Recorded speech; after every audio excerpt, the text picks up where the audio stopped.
అమరావతిలో వాజ్పేయి జయంతి ఉత్సవాలు జరుగుతున్నాయి. అమరావతిలో 12 అడుగుల వాజ్పేయి కాంస్య విగ్రహాన్ని సీఎం చంద్రబాబు అలాగే కేంద్ర మంత్రి శివరాజ్ సింగ్ ఆవిష్కరించారు. ప్రెజెంట్ సీఎం చంద్రబాబు మాట్లాడుతున్నారు. లైవ్ లో చూద్దాం.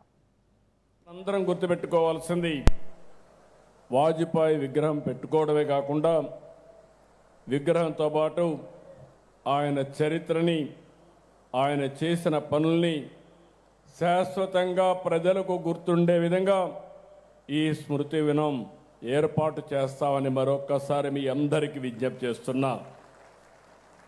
దేశానికి సుపరిపాలన పరిచయం చేసిన నాయకుడు వాజ్పేయి గారు. అందుకే మోడీ గారి ఆధ్వర్యంలో డిసెంబర్ 25న గుడ్ గవర్నెన్స్ డేగా నిర్వహించుకుంటున్నారు. నేను చాలామంది నాయకులను చూశాను, కానీ ఆ రోజు వాజ్పేయి గారు, తర్వాత ఈరోజు మోడీ గారు విశిక్షణమైనటువంటి లక్షణాలు ఉండే నాయకత్వం, చరిత్ర తిరగరాసే నాయకత్వం. అదే సందర్భంలో నాకు ఎప్పుడూ స్ఫూర్తినిచ్చే నేత ఎన్టీ రామారావు గారు కూడా. ఆ విషయం మనం గుర్తుపెట్టుకోవాల్సిన అవసరం ఉంది. ఈరోజు మనందరం ఒక్కసారి చరిత్ర ఆలోచిస్తే నాయకులు ఏ విధంగా చరిత్ర తిరగరాస్తారో ఒకసారి నెమరు వేసుకుని మళ్ళీ మనం ముందు పోగలిగితే తిరుగుండదు.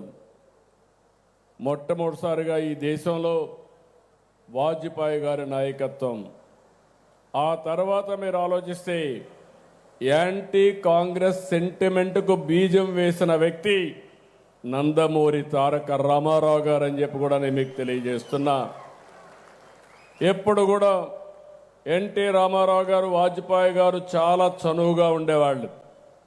ఎన్టీ రామారావు గారిని 84లో ఆ రోజు కావాలని కేంద్రం ఇందిరాగాంధీ గారు ప్రభుత్వాన్ని రద్దు చేస్తే ముందుండి నడిపించిన వ్యక్తులు అద్వానీ గారు, వాజ్పేయి గారు అని చెప్పి కూడా మీకు గుర్తు చేస్తున్నా. ఆ తర్వాత అనేక సందర్భాల్లో మీరు చూస్తే నేషనల్ ఫ్రంట్ పెట్టి, నేషనల్ ఫ్రంట్ ద్వారా ఈ దేశంలో యాంటీ కాంగ్రెస్ బీజం వేసిన మొట్టమొదటి నాయకుడు, ప్రభుత్వాన్ని ఏర్పాటు చేసిన నాయకుడు ఎన్టీ రామారావు గారు అని చెప్పి కూడా నేను మీకు తెలియజేసుకుంటున్నాను.